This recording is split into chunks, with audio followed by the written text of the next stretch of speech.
Hey everyone, today I want to talk about strategy. I am not an expert. I have done 4 fairs so far, but I still feel like I learn something with every market. So the first pillar or first point of my strategy is bring everything.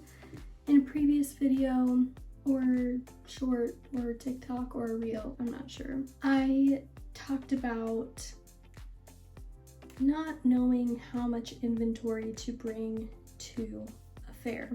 The age-old question, how much inventory should I bring? Well, I don't really know. I got really freaked out when I was just researching on how much to bring to my first show, because most of the advice that I saw online was like, bring everything. Everything. I still somewhat stand by that. Although, since I've only been in business for a year, I've only done 4 shows, I think the reason I haven't brought more to shows is really because in the fall, I was doing all I could to pump things out. And then after Christmas, when I made half of my sales, and I knew that things would be slow in January and at the first part of the year, and obviously no one was buying anything, I stopped making things. And then when I did a show in March, I was like, ooh, I really got to get on that inventory, and could only bring what I cranked out. So it just didn't work very well, but this last market was my most successful show.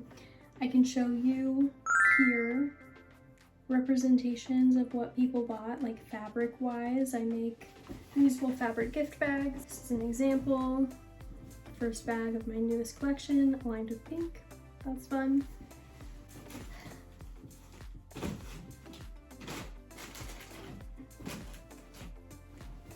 Okay. So those bags take a fair amount of time to make, and I just should have been cranking them out, but it's okay.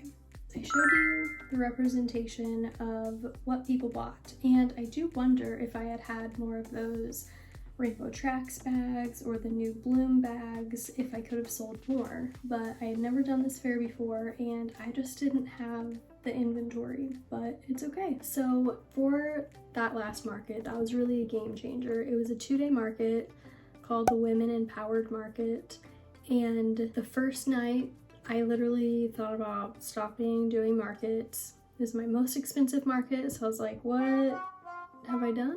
This was a bad business decision. In the grand scheme of things, it was not that expensive, but as a new small business owner and as someone who really wants to reach profitability, it was the most expensive one that I had done.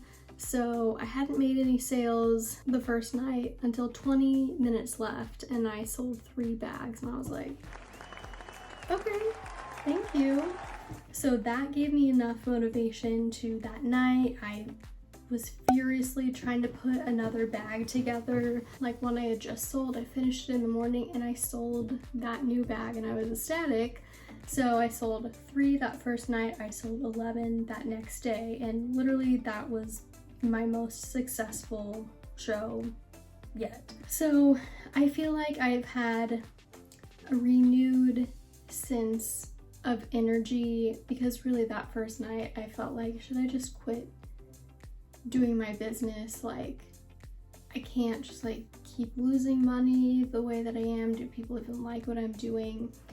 For context, the previous 2 markets that I had done, I just sold 2 bags. One of the markets did not have a lot of people who came.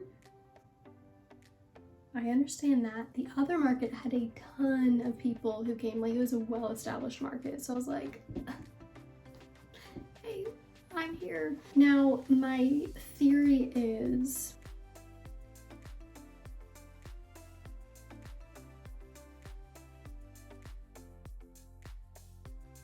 and then another change I think will just be accountability. Maybe not so much a change, like I started this YouTube channel this year, And I do think that it has helped me stay more accountable because I've been trying to do a video every single week, and so I think about my progress from week to week, and I think that it will be helpful between now and when market season really kicks off, like basically in the fall. We'll see. I don't know. That's what I think. The vintage shop that I sell at as well, that can also keep me accountable because I do try to think about the themes of every month because they're open once a month. So for example, I've had the same inventory in there pretty much from January through this weekend, and May I'm going to bring out some of my farm stuff, and in order to do that I need to make some more farm stuff, so it just like helps me create a bigger inventory, and then whatever doesn't sell, of course, like I still have that and can sell it in the meantime, or I can bring it to a market. New collections help, like I already made one, I'm in the process of another, you know, things like that. And then I was thinking about doing a certain amount of products every month. It's just really hard, like physically making things that are pretty time intensive. And I know this isn't even the most time intensive thing ever, but it does take a lot of time. It takes a long time, and like I just get down. I don't know. We will see how it goes. Maybe I do like a monthly market check-in. Monthly market, what's another M word? Monthly market meeting. It's like a meetup, but it's like a check-in. I don't know. Monthly market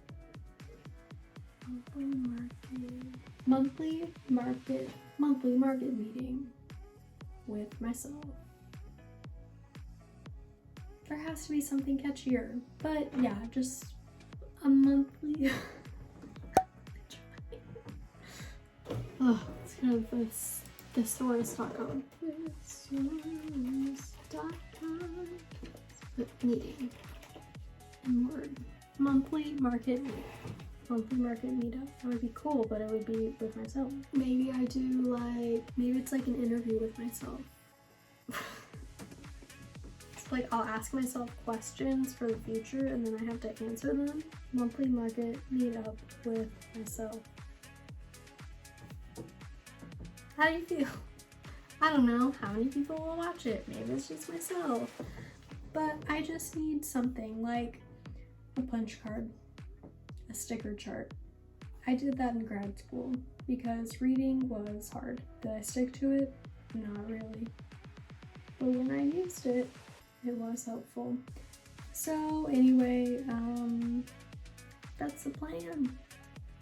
And I can just look back on this in December and be like, so Amanda, how did you do?